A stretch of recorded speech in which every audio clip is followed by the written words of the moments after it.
Okay, number 6 says in the functions f of x equals kx squared and g of x equals the absolute value of kx, k is a positive integer. If k is replaced by 1/2, highlight that,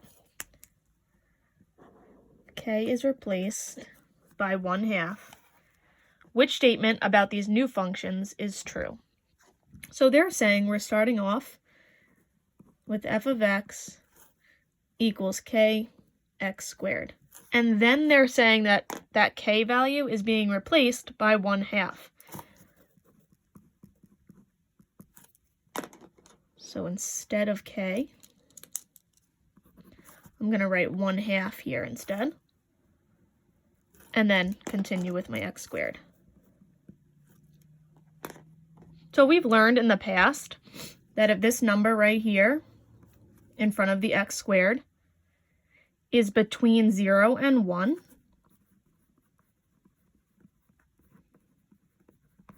that my graph is going to get wider. So they're telling me right then and there that f of x is going to get wider. So let's just read through our choices. The graph of both f of x and g of x become wider.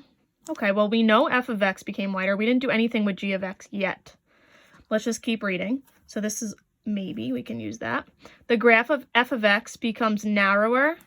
Well, we just said it became wider, so let's get rid of choice 2. Choice 3, the graphs of both f of x and g of x shift vertically. All we know right now is that it got wider. And then choice 4, the graph of f of x shifts left and the graph of g of x becomes wider. Okay, so we didn't figure out anything about g of x yet, just f of x, and we know it gets wider. So let's take a look at g of x.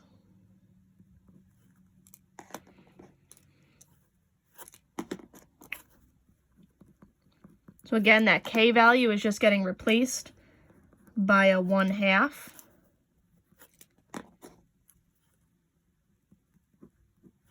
Again, that 1/2 means that my graph is going to get wider. I'm going to show you that in the calculator in a second. But that's because it's between 0 and 1. If it was bigger than 1, then my graph would be getting narrower. So let's just take a look, because there's always a couple ways to solve these problems. So I'm going to pretend like my first original k value is a 1. Okay, so if I put in y equals 1x squared, take a look at what it looks like.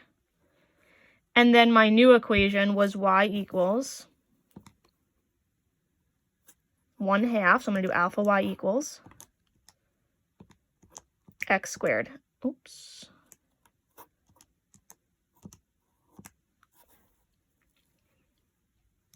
When I graph, watch what happens to the second one. It became wider, right? This inside one was my first one. This outside one, the wider one, was my new function. So that was f of x. It became wider. We found out that was true. It didn't shift left or right, so it just became wider. So now let's go back, clear those out, and let's try g of x. So my original is going to be k of x, absolute value of k of x. So I'm going to hit math. Again, I'm going to assume that k is a 1 to start, just for demonstration purposes. Then I go down, and I'm going to hit the 1/2 absolute value.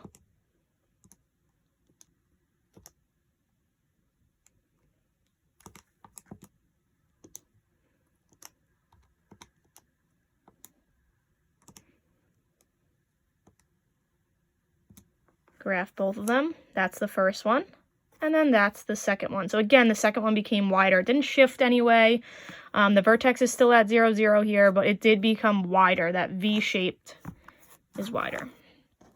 So if we look back at our choices, it says the graphs of both f of x and g of x became wider. That is true. Choice A is correct. If I go through again, we already said 2 didn't work. The graphs of both f of x and g of x shift vertically. They didn't shift up and down at all. And then the graphs of f of x shifted left. It did not. And the graph of g of x became wider. G of x did become wider, but f of x did not shift left, so it can't be choice 4.